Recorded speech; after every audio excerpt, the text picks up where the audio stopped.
Κάνουμε εδώ γιατί είναι πιο ασφαλές.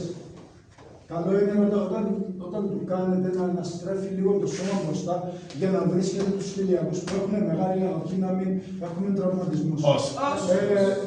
Σε 3 σημεία θα κάνετε. Αν πραγματικά θέλετε να κάνετε μάιγκερι, σε 3 σημεία. Σε αυτό το μέρος της λεκάνης εδώ. Σε αυτό. Διαλύεται εύκολα. Εντάξει, ένα. Δεύτερο. Στα πλευρά, κατευθείαν. Σπάνε πολύ εύκολα. Αν ας πούμε είναι κάποιος, όχι να έχει οστεοπόρωση κτλ. Είναι άλλη κατηγορία αυτό. Αν ας πούμε κάνετε αυτό, όχι απλά διαζητικό, όχι διαζητικό, αυτό, να περάσετε. Αυτό είναι το πολύ εύκολο να σπάσουμε δύο πλευρά. Να ραγίσει ένα πλευρό. Αυτό. Εντάξει. Όχι. Οπότε, στα πλευρά. Το πιο λογικό να κάνετε, γιατί φοράτε τζιν και σας έχει πολύ ζαλίσει και βαριέστε να κάνετε κάτι άλλο, είναι να πάτε εδώ και να κάνετε μπουμ στα γεννητικά. Τέλειωσε. Εντάξει, δηλαδή μετά θα μετατραπεί εδώ σου το MP. Είναι πολύ επικίνδυνα πράγματα αυτά. Τέλειωσε με αυτό. Εντάξει. Επανάληψη 2 σημείων από χτες για να δούμε κατηγορίες του Πούγκαη που έχουν σχέση με το αν μας πιάνει κάποιος από πίσω και αν όταν πιάνουμε εμείς ή όταν απελευθερωνόμαστε και πιάνουμε. Εντάξει. Λοιπόν, επαναλαμβάνω αυτό που είπα εχθές, ότι το καράτε, δεν ήρθε ο Σαράντος, κοιτάτε αυτό.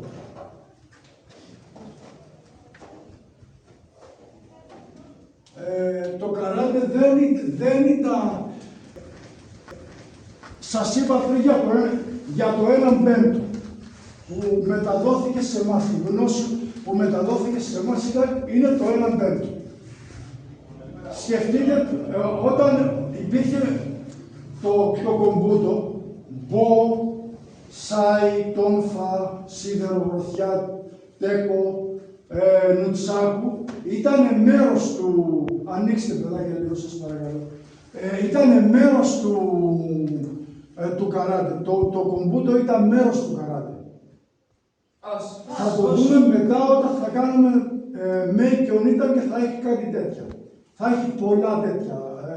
Σε πολλά κάτα βλέπουμε κάγκουσο, βλέπουμε αυτά. Γιατί ξαφνικά ένας που κάνει αυτό.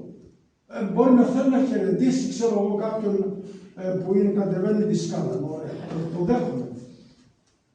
Αλλά δεν είναι αυτό. Άρα,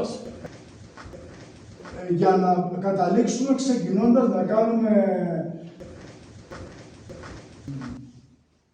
μέι και ονίτα, πρέπει να προβλέψετε ότι το 1/5 του καράτε που μας δόθηκε μέχρι τώρα, το φτωχό αυτό πράγμα, προσπαθούμε να το ξαναπάμε στις πηγές που είχε και αυτό. Είχε κομπούτο, τζούκο.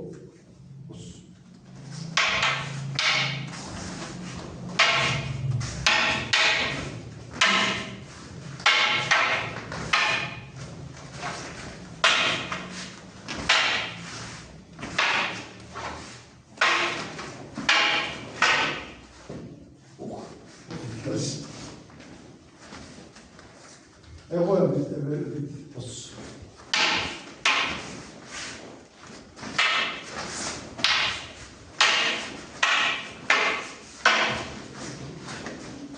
προσπαθώ να αντιληφθώ.